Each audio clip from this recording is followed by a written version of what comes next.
I catch submissions, but I can't finish them. This one is tough to answer just in general terms, but for a very, very long time, I always thought, at least mindset of mine is, the submission is a consequence of your setup. And if there are several stages that we go mentally and physically through this entire process. One is identifying the opportunity. Two, setting it up. Three is actually executing, and the four would be probably finishing it.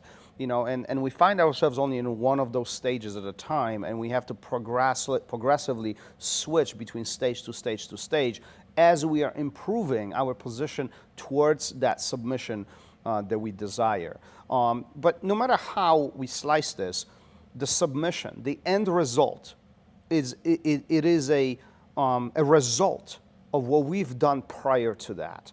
If you look at it from that perspective, it is going to be much easier for you to identify what is not working during the submission process, to the finish process. If ever, in ideal world, if we set it up, if we identify it in time, if we set it up, we locked it down, and then we have to finish, that finish should be just formality, right? Now, this is in theory. I understand that my partner will be countering, and he will be doing her own motions to escape and progress through this entire series while you are trying to submit them.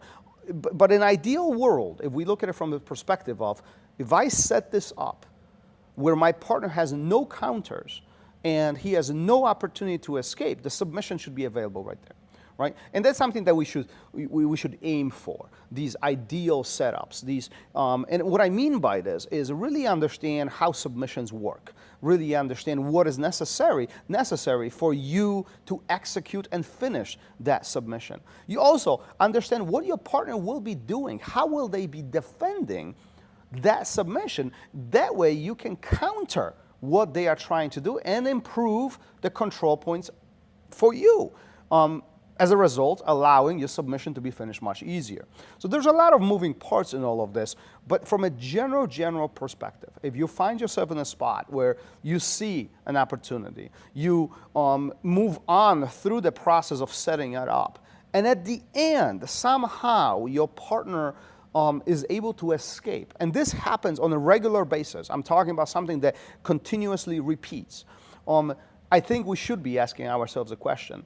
What is our setup?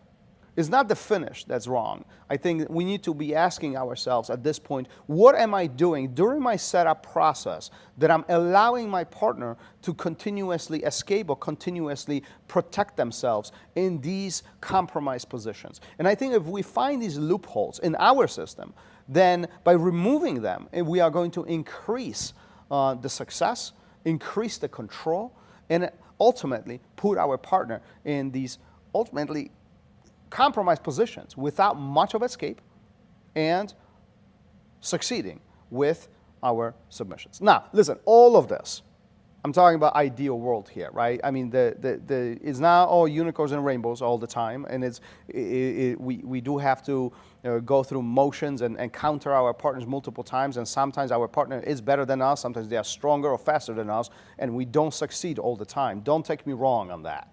But the point is understanding the setup, and often that takes a long time. That's the beauty of Jiu-Jitsu. But understanding the setup, understanding the control points, understanding of how things work, that is what's moving us in the right direction of having this little system, this little control points resulting in submissions and ending the match. Peace.